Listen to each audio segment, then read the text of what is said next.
जानी की मोर दिए सी होछि मोर बाबा भोला शंकर समस्त टिके दुई हाथ टेकिबा कहिथिली थरे फेरा हाथ जे एई जगह रो न उठेइबो सब तक पाप घर को लेके जे ये होछि पुण्य स्थान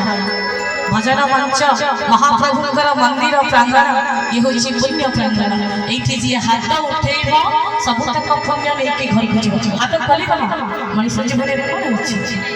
महाप्रभु को पाई हाथ टिके उठेइबानी किंतु सकाळ संध्या बेले पाइले बाबा को मंदिर को खाली नड़िया कदली भोग नहीं आसी बाबा के भोग लगे एमती पेट शांति करवा से नहीं ना हाथ टिके करवा बाबा हाथ देछि बाबा पाइते तोर करि देबा हाथ काटो पछे ताली टिके दबा निश्चय दबा समस्त कहबा बोलिए दक्षिणेश्वर महादेव की बोलिए शंकर भगवान की